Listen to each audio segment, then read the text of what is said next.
Hello, viewers. I'm Spider Duck Writer Greg.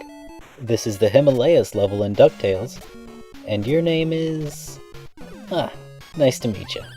Or should I say, ice to meet you, since today we'll be getting some intense platforming courtesy of cold weather. First up, we've got a snow-covered mountaintop. If you use your pogo cane and hit the snow, you'll get stuck in it, rendering yourself vulnerable. DuckTales levels often keep around complementary sets of enemies, and this is one of the easiest levels to read how enemies are used. During the intro portion, because you have snow, you have two enemies that take advantage of getting stuck. There's a rabbit that tries to fool you into pogoing the snow, and then there's a goat with a big bouncing hitbox that regularly spawns in order to damage anyone unlucky enough to get stuck. One tricks you, one hits you, and they both conspire with the snow. Here we not only have two enemies, but also two paths downward. I passed up the first downward path in favor of the latter because I like the loot more, but unless you know the stage, it's easy to wonder which way to go. In the African mines, alternate paths were, pretty clearly shortcuts. You could make out the main path easily. But here, we have two competing paths where the distinction is more vague. One path has different stuff to collect than another. It's a sign of evolution and exploration. It's getting harder to classify paths as one type or another. And those downward paths intersect the inside leftward paths at different points too. By taking the latter downward path, we ended up at the meeting point of the two leftward paths. We're now on the bottom of the two leftward paths.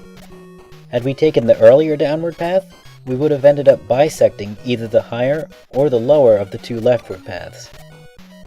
I almost scrapped that last paragraph because it's kinda long and hard to follow. But then again, because it's long and hard to follow, it does a good job of demonstrating how complicated it is to navigate this level. This room itself comes in two halves. We just cleared the first half, which had plenty of safe ground along with bunnies and spiders and nephews. Now we're deep in the caves where few creatures dare to trod, or I guess, in Scrooge's case, waddle. But there's still icicles.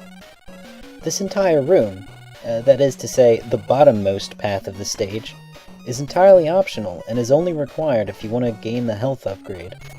If you're not interested, you can leave Bubba and he'll wake up like 1,000 years in the future when an archaeologist comes across his frozen remains. Have you ever seen Encino Man? It's interesting that this bottom path is totally irrelevant to your progress in this stage, though. The first branching path we took was just a different way to go forward, with different rewards. Here, we get a significant reward, but at the cost of encountering tons of danger without getting any closer to the boss. Depending on your preferences, there's 4 different ways through the stage, and that's assuming you already know where all the paths go. If you don't, it's easy to get turned around and lose your way. So we just passed the meeting point of the two leftward paths. They meet at the rope where Launchpad hangs out. And here, this is the hole where you fall if you take the first downward path from the top of the stage. If you go straight down, you'll fall onto the lower path and have to climb your way out the way I just did. So there's a lot of slippery ice in this stage, and there are giant spiders that drop down so you can careen right into them. There are also the hockey players, mighty ducks I guess, that slap blocks into players that can't stop themselves on the slick surface. One attacks vertically, and the other attacks horizontally, and they both conspire with the ice. Granted, there's like one instance of a spider hanging over ice in the stage. Most of the time, they camp over bottomless pits. The snow and the ice themselves play off of each other too. You get stuck in one, and can't stop moving on the other. You get 2 of everything in the Himalayas, it seems, which is what makes it so easy to read. For any individual element, there's a simple juxtaposition against something else.